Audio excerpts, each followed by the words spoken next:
Twisted Cyclone is a small-scale RMC that opened up in May 2018 at Six Flags Over Georgia. Twisted Cyclone is an RMC conversion of the original Georgia Cyclone.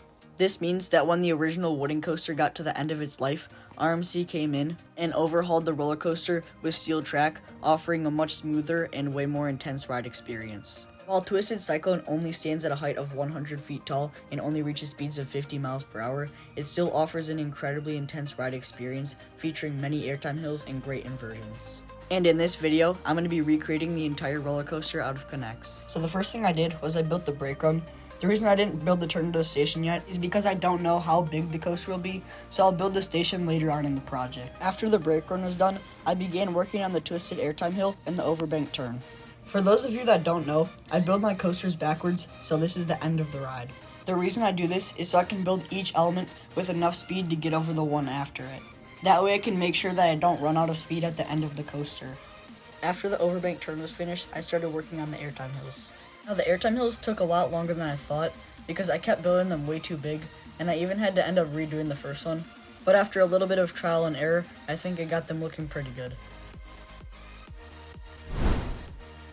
And then after the airtime hills were done, I put on some tubing so I could give it a test run.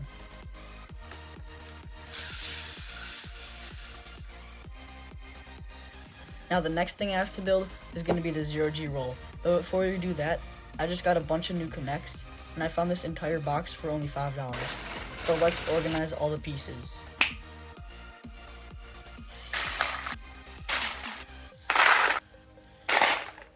After all the pieces were organized, it was time to build the 0G roll.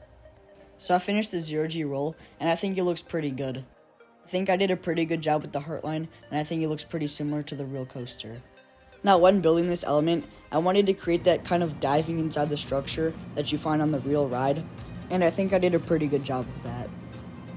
After the 0G roll was done, I started working on the next part of the coaster, which was the airtime hill into the overbank turn. About halfway through building the element, the bearings for my 3D printed trains arrived. After I removed the rubber seals and degreased the bearings, I screwed them into my 3D printed wheel assembly. Once it was all set up, I gave it a test run. Unfortunately, it doesn't run that well, partly because I use steel bearings, which are generally not that good, and also the individual wheel assembly is pretty light, but once I print out the rest of the train, it should run a lot better. Other than that, I think the wheel assembly works pretty good, and the only thing I'm going to have to do is just change some of the dimensions so it fits better on the track and it doesn't keep falling off. After that was done, I began working on finishing the rest of the overbank turn and the airtime hills leading into it. Okay, so I finished the turnaround, and I think it's looking pretty good, and if I send the train from the top of the element, it's able to make it through the rest of the course. Now the next thing I have to build, which is probably the most iconic part of the ride, is of course the wave turn. For building the wave turn, I started by building up the track a little bit, and then connecting it using the structure of the 0G roll to hold it up. And then after that, I came back and added extra supports to hold up the rest of the wave turn. Unfortunately, I wasn't able to make the valleys of the wave turn go all the way to the ground, otherwise I wouldn't have had enough room to build the double inversion after the first drop. And after the first half of the wave turn was done, I used the same process to build the other half. So now the wave turn is done, and I think it looks really good. I feel like I probably could have done a better job of making the wave turn go out more, away from the drop, to kind of create that sideways airtime hill feel, but I still think it looks pretty good.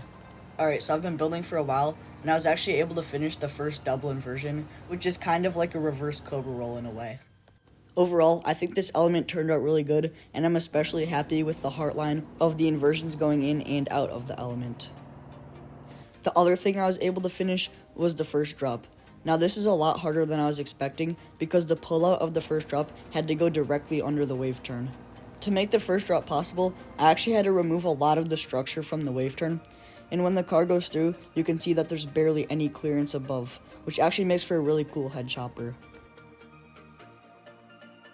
Now the only thing that I have to do before this project is finished is build the chain lift. After that, I added some extra support to the first drop so the car was able to make it all the way through the coaster. Unfortunately, I wasn't able to get the 3D printed train working for this project, but luckily, the default one is able to make it through the course anyway, so it doesn't really matter. So now that the chain lift is done, the coaster is finished. I'm honestly really happy with how this coaster turned out, and I think it looks really good. But now that it's all finished, it's time to take a look at the final result.